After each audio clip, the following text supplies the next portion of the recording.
Hello friends, कैसे हैं सब लोग। I hope you all will fine. So Ashish in education YouTube channel पर आप लोगों का स्वागत है। सो थंबनेल देख के आपको पता चल गया होगा आज हम किस टॉपिक में बात करने वाले हैं।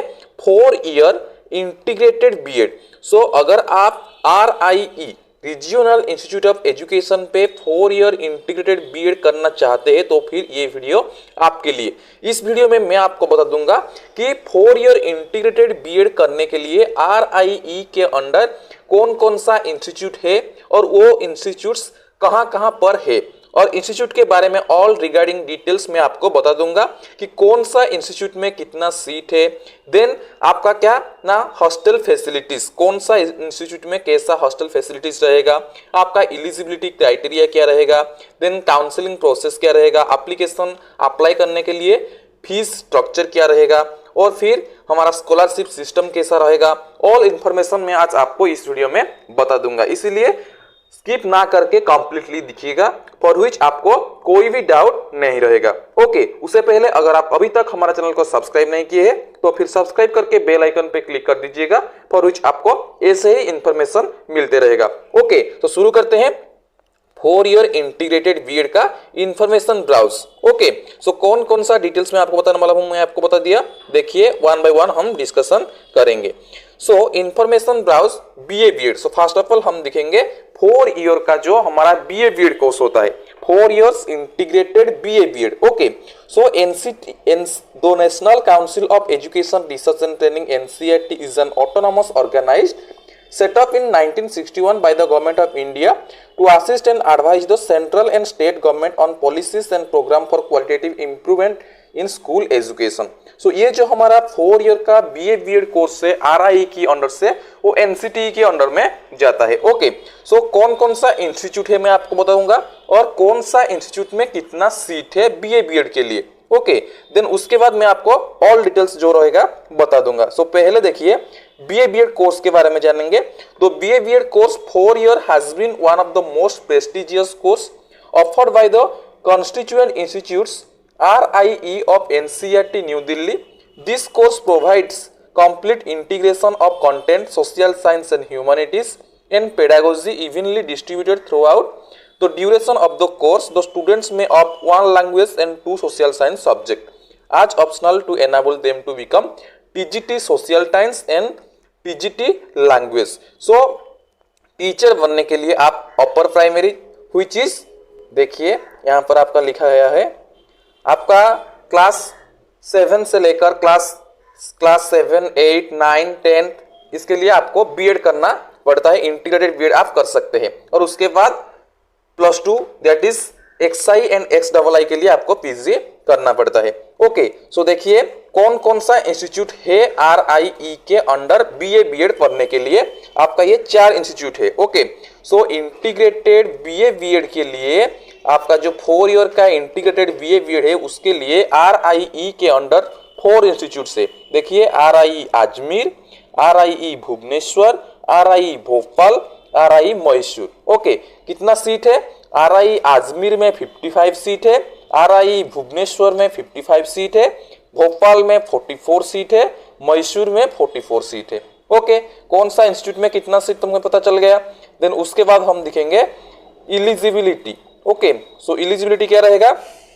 Candidate most have passed +2 higher secondary, senior secondary और equivalent examination in science and commerce stream और इन आर्ट स्ट्रीम। ओके, अगर आप बीए बीएड करना चाहते हैं तो फिर आप कोई सी भी स्ट्रीम से बिलोंग करते हैं, कोई प्रॉब्लम नहीं।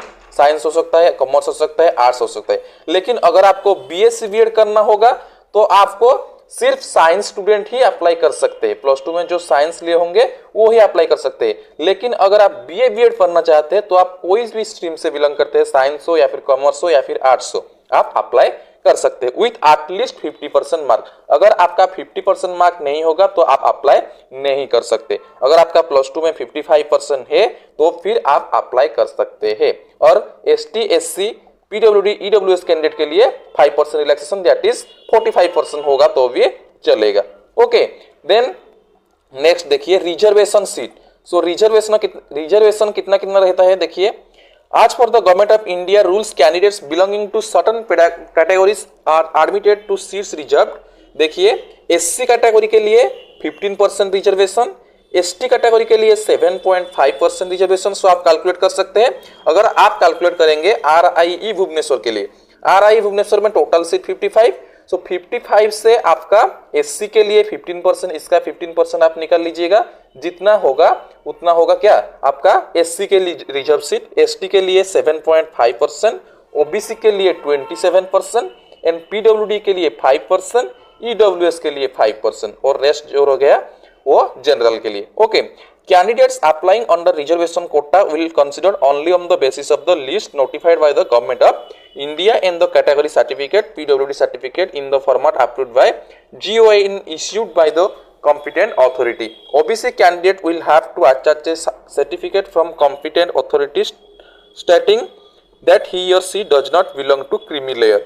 Okay, so non creamy layer नहीं हो सकता, यहाँ पे does not belong to creamy layer का एक अटैच सर्टिफिकेट करना पड़ेगा। ओके, उसके बाद देखिए हॉस्टल फैसिलिटीज, कौन सा इंस्टीट्यूट में कैसा हॉस्टल फैसिलिटीज रहेगा। आपको मैंने बता दिया कि आपका आरआईई में बीए बीएड के लिए 4 इंस्टीट्यूट है, आरआई अजमेर, भुवनेश्वर, भोपाल, मैसूर, और हर इंस्टीट्यूट में आपको हॉस्टल फैसिलिटी दिया जाएगा। Hostel facility for boys and girls are available on each RI campus, जो भी आरआई कैंपस है वहां पर आपका हॉस्टल फैसिलिटीज प्रोवाइड किया जा रहा है।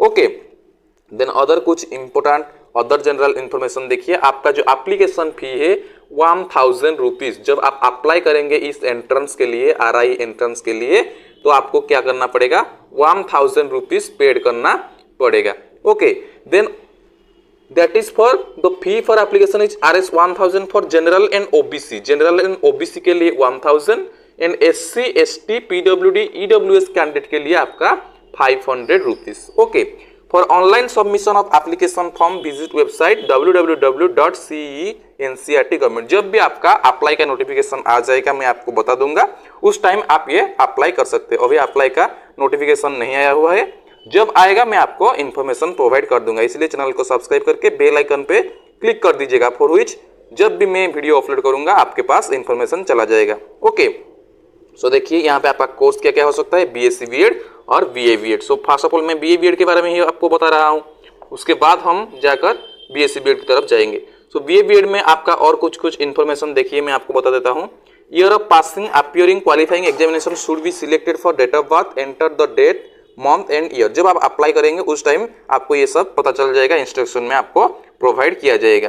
Then state UT of domiciles, select the appropriate state and UT against which you are seeking admission. So RIE हमारा all India level, so all India RI Bhubaneswar के लिए सिर्फ उड़ीसा का बच्चे अप्लाई नहीं करेंगे, ऑल इंडिया का बच्चे अप्लाई कर सकते हैं। ओके, ऐसे ही उड़ीसा का बच्चे भी तुम अप्लाई कर सकते हो आरआई अजमेर के लिए, भोपाल के लिए, मैसूर के लिए या फिर भुवनेश्वर के लिए। ओके, देन देखिए आपका एडमिट कार्ड जब आप अप्लाई करेंगे उसके बाद आपका एडमिट कार्ड का डेट भी पब्लिश हो जाएगा, वहां पर आप एडमिट कार्ड डाउनलोड कर सकते हैं, उसका इन्फॉर्मेशन सब मैं आपको प्रोवाइड करते रहूंगा। Okay, then common entrance examination के बारे में मैं आपको एक वीडियो लाया था, हमारा फॉर बीएससी बीएड या फिर बीए बीएड या फिर एमएससी बीएड या फिर बीएड या फिर एमएड, ये सब कोर्स के लिए मैं आपको एक पहले से एक वीडियो लेकर आया था, जहां पे मैं आपको बताया था एंट्रेंस एग्जाम का पैटर्न एंड सिलेबस। अगर आप उस वीडियो अभी तक नहीं देखा है तो फिर पहले आप उस वीडियो देख लीजिएगा। ओके, इस वीडियो के बाद आप उस video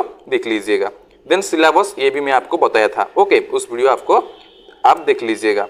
then results of common entrance and examination and ranking, 60% from entrance examination. आपका जो एंट्रेंस एग्जामिनेशन होगा आरआईई सीईई, ओके, ये जो एंट्रेंस एग्जाम होगा वहां पर जो मार्क रखेंगे आप, let us take an example, आपका टोटल मार्क है 160। Okay, 80 question, 2 marks each, 160 question.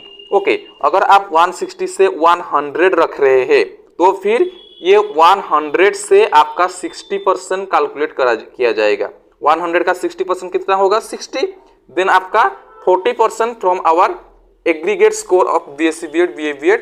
तो एग्रीगेट स्कोर मतलब आपका जो भी, अगर आप एमएड करना चाहते हैं तो फिर आपका बीएड का स्कोर लिया जाएगा, अगर आप बीए बीएड करना चाहते हैं तो फिर आपका +2 का स्कोर लिया जाएगा, उनसे 40%। अगर आप 90% रखे हैं तो फिर 90 का 40% कैलकुलेट किया जाएगा, उसके साथ ऐड किया जाएगा, जो होगा वो होगा आपका स्कोर, एंड उसी हिसाब से आपका सिलेक्शन किया जाएगा। ओके, सो देखिए for BSc BEd and MSc Ed obtain mark of PCM and PCB out of maximum mark PCM PCB. So इसमें कुछ डिफरेंस है, अगर आप साइंस के लिए अप्लाई कर रहे हैं तो फिर पीसीएम और पीसीबी का आपको देना पड़ेगा मैक्सिमम मार्क। अगर आप आर्ट्स के लिए अप्लाई कर रहे हैं तो फिर आपका for BA BEd obtain total marks of qualifying examination out of maximum mark of qualifying examination. So arts के लिए बीए बीएड के लिए टोटल मार्क्स आपको उसी हिसाब से परसेंटेज देना पड़ेगा। और अगर आप साइंस के लिए अप्लाई कर रहे हैं तो फिर आप दो चूज करेंगे, मे बी पीसीएम और सीबीजेड। अगर आप पीसीएम चूज कर रहे हैं तो फिर पीसीएम के लिए पीसीएम का जो मार्क होगा वो देंगे और सीबीजेड के लिए सीबीजेड का। ओके, जब भी आप अप्लाई करेंगे उस टाइम में आपको कंप्लीट डिटेल्स बता दूंगा। ओके, देन देखिए काउंसलिंग एंड एडमिशन के बारे में आपको कुछ लिखा गया है यहाँ पर। So the counselling and admission will be done in respective RIs. So अगर आप आरआई भुवनेश्वर के लिए अप्लाई किए हैं तो फिर आप आरआई भुवनेश्वर पे आपका काउंसलिंग और एडमिशन होगा। इस तरह आप जो भी इंस्टीट्यूट में आप अप्लाई किए होंगे उस पे आपका काउंसलिंग होगा। देन स्कॉलरशिप का सिस्टम देखिए, all SC ST and 50% of remaining students will be awarded scholarship as per NCERT rule on submission of parents income certificate. So आपका पेरेंट्स का इनकम सर्टिफिकेट को देखकर आपको ये स्कॉलरशिप प्रोवाइड किया जाएगा। ओके, सो ये था आपका बीए बीएड का ऑल इन्फॉर्मेशन। नेक्स्ट एक वीडियो में लेकर आऊंगा, वहां पे मैं आपको बता दूंगा बीएससी बीएड का ऑल इन्फॉर्मेशन। रिसेंटली कुछ टाइम बाद मैं आपको बीएससी बीएड का इन्फॉर्मेशन भी लेकर आ जाऊंगा। ओके, सो आज के लिए इतना, फिर मिलेंगे नेक्स्ट एक वीडियो पर। Thank you.